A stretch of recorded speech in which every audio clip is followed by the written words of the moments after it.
1 രാജാക്കന്മാർ അധ്യായം 1. ദാവീദ് രാജാവ് വൃദ്ധനായി.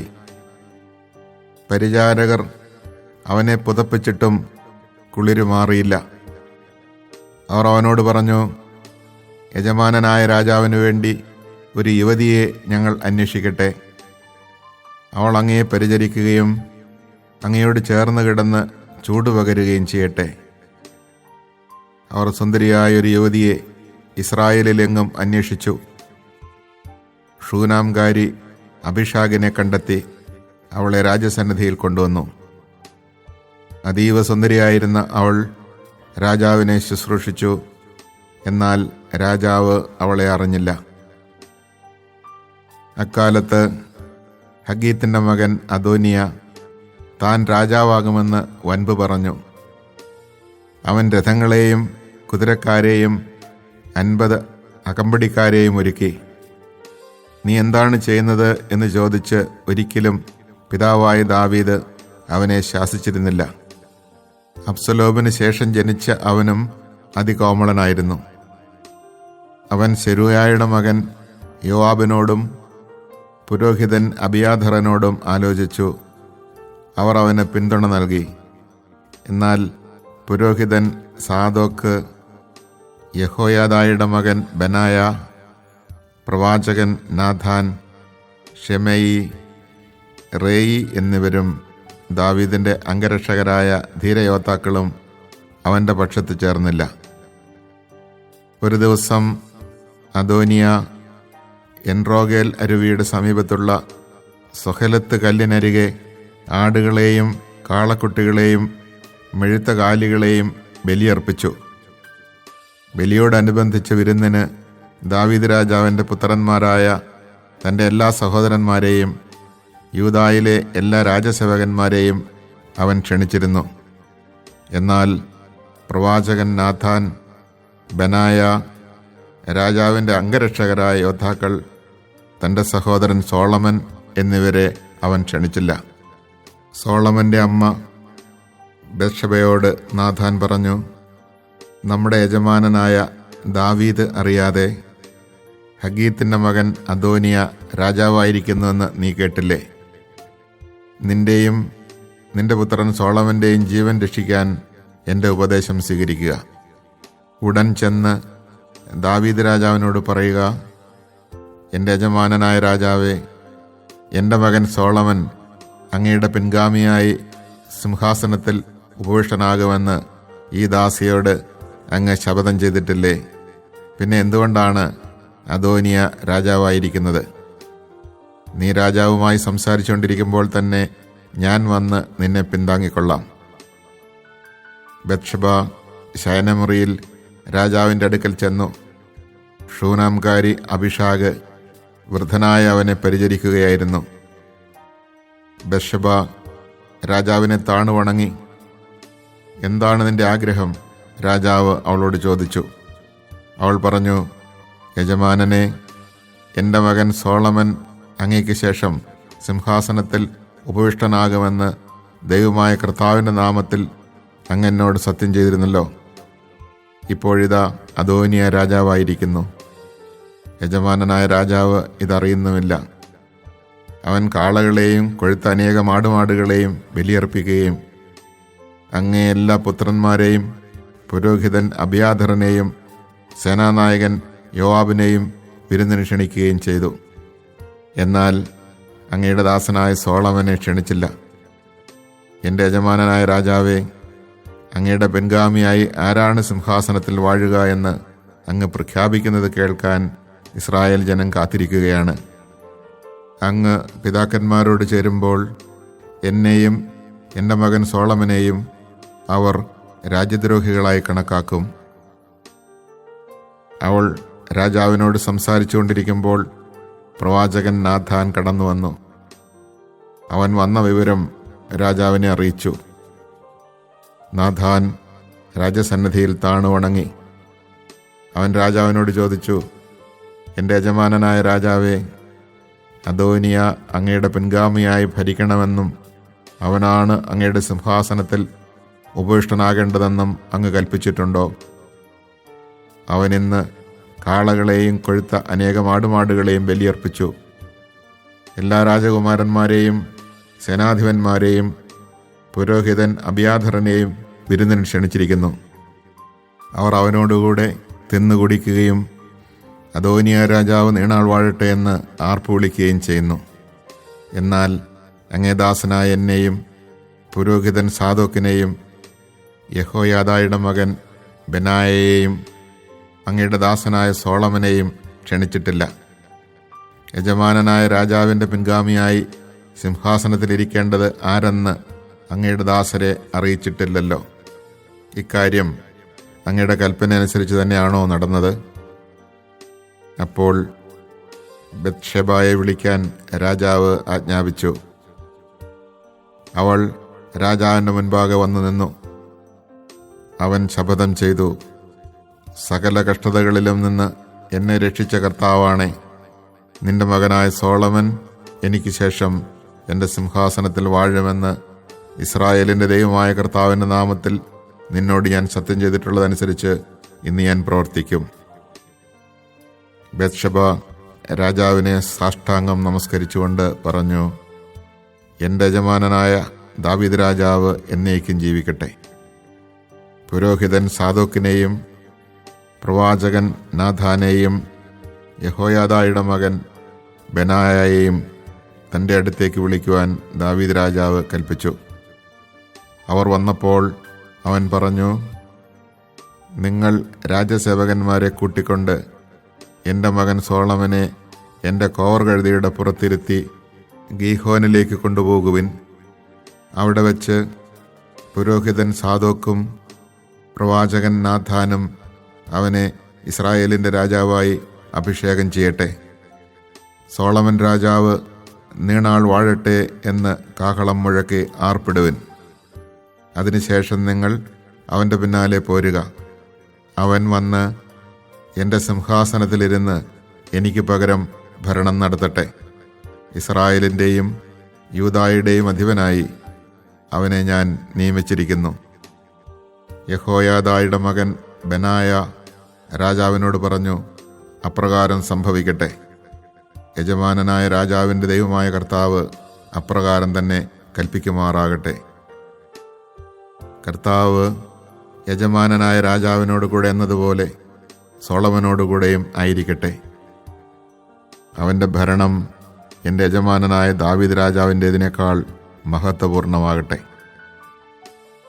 പുരോഹിതൻ സാദോക്കും പ്രവാചകൻ നാഥാനും യഹോയാദായുടെ മകൻ ബെനായായും കെറേത്യരും പെലേത്യരും സോളമനെ ദാവീദ് രാജാവിൻ്റെ കോവർകഴുതിയുടെ പുറത്തിരുത്തി ഗീഹോനിലേക്ക് കൊണ്ടുപോയി. പുരോഹിതൻ സാദോക്ക് വിശുദ്ധ കൂടാരത്തിൽ നിന്ന് തൈലം നിറച്ച കൊമ്പെടുത്ത് സോളമനെ അഭിഷേകം ചെയ്തു.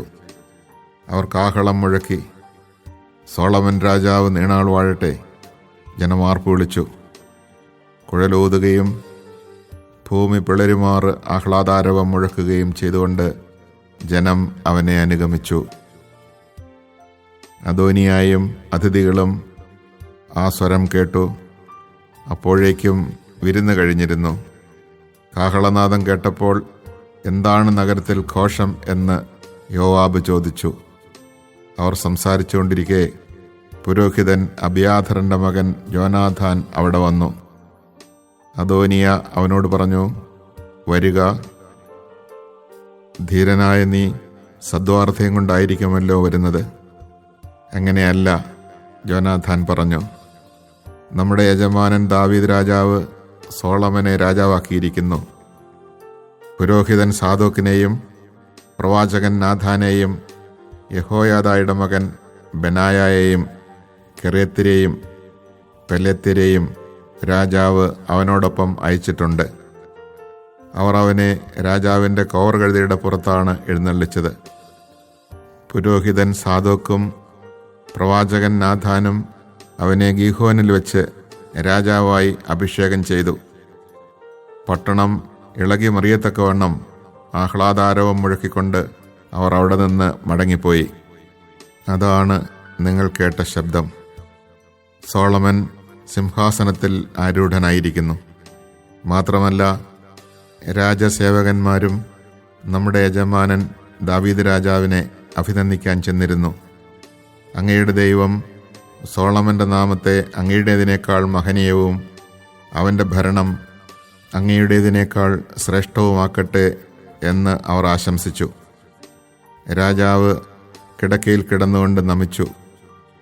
അനന്തരം ദാവീദ് പറഞ്ഞു, ഇസ്രായേലിൻ്റെ ദൈവമായ കർത്താവ് വാഴ്ത്തപ്പെടട്ടെ.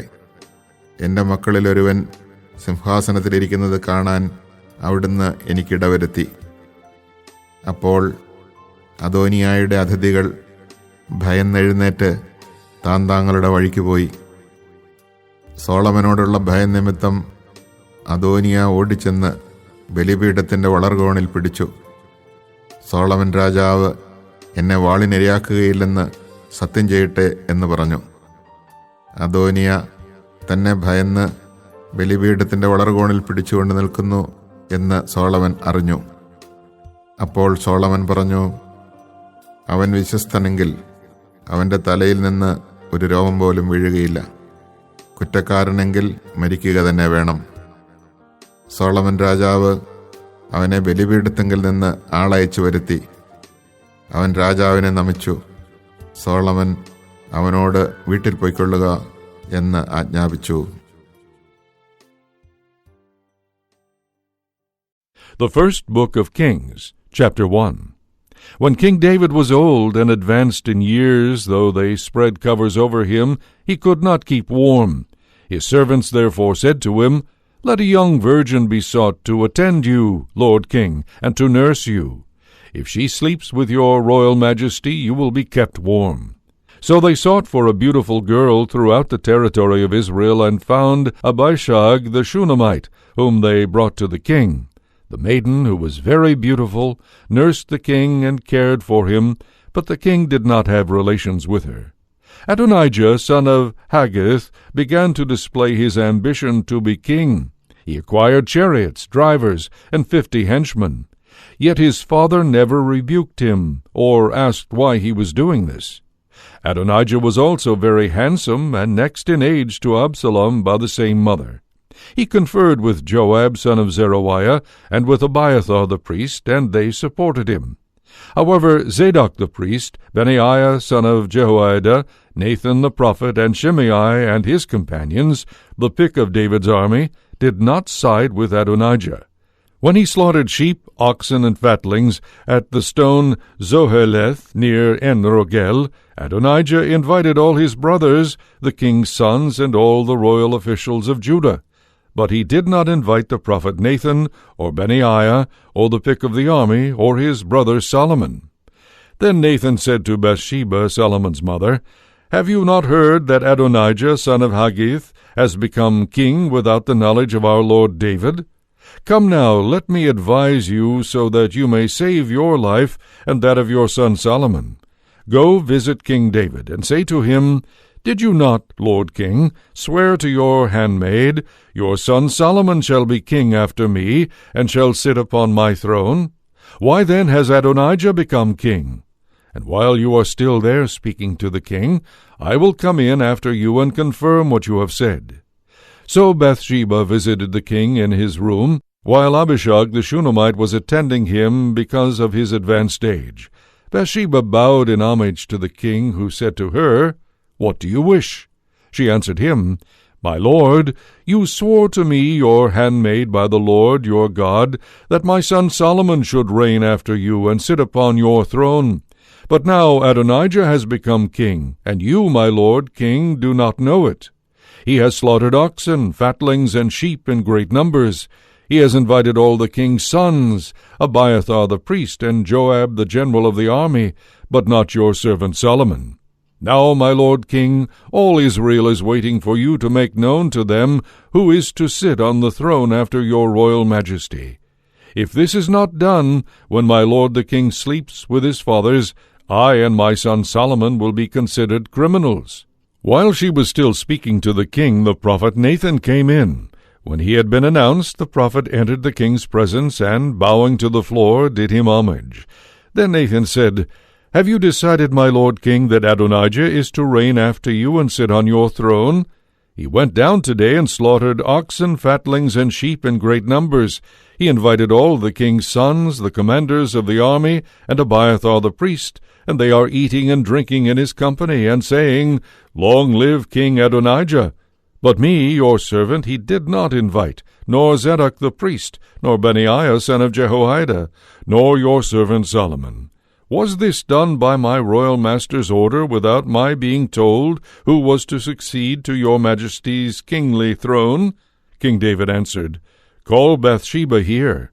When she re-entered the king's presence, and stood before him, the king swore, As the Lord lives, who has delivered me from all distress, this very day I will fulfill the oath I swore to you by the Lord, the God of Israel, that your son Solomon should reign after me, and should sit upon my throne in my place. Bowing to the floor in homage to the king, Bathsheba said, May my lord King David live forever. Then King David summoned Zadok the priest, Nathan the prophet, and Benaiah son of Jehoiada. When they had entered the king's presence, he said to them, Take with you the royal attendants. Mount my son Solomon upon my own mule, and escort him down to Gihon. There Zadok the priest and Nathan the prophet are to anoint him king of Israel, and you shall blow the horn and cry, Long live King Solomon. When you come back in his train, he is to go in and sit upon my throne and reign in my place. I designate him ruler of Israel and of Judah. In answer to the king, Benaiah son of Jehoiada said, So be it. May the Lord, the God of my lord the king, so decree. As the Lord has been with your royal majesty, so may he be with Solomon, and exalt his throne even more than that of my lord King David. So Zadok the priest, Nathan the prophet, Benaiah son of Jehoiada, and the Kerethites and Pelethites went down, and mounting Solomon on King David's mule, escorted him to Gihon. Then Zadok the priest took the horn of oil from the tent and anointed Solomon. They blew the horn, and all the people shouted, Long live King Solomon! Then all the people went up after him, playing flutes and rejoicing so much as to split open the earth with their shouting. Adonijah and all the guests who were with him heard it, just as they ended their banquet. When Joab heard the sound of the horn, he asked, What does this uproar in the city mean? As he was speaking, Jonathan, son of Abiathar the priest, arrived. Come, said Adonijah, you are a man of worth and must bring good news. On the contrary, Jonathan answered him, Our lord King David has made Solomon king. The king sent with him Zadok the priest, Nathan the prophet, Benaiah son of Jehoiada, and the Kerethites and Pelethites, and they mounted him upon the king's own mule. Zadok the priest and Nathan the prophet anointed him king at Gihon, and they went up from there rejoicing, so that the city is in an uproar. That is the noise you heard. Besides, Solomon took his seat on the royal throne, and the king's servants went in and paid their respects to our lord King David, saying, May God make Solomon more famous than you, and exalt his throne more than your own. And the king in his bed worshipped God, and this is what he said, Blessed be the Lord, the God of Israel, who has this day seated one of my sons upon my throne, so that I see it with my own eyes. All the guests of Adonijah left in terror, each going his own way. Adonijah, in fear of Solomon, also left. He went and seized the horns of the altar.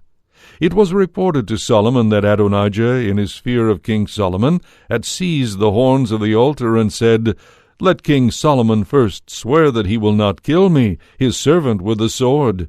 Solomon answered, If he proves himself worthy, not a hair shall fall from his head.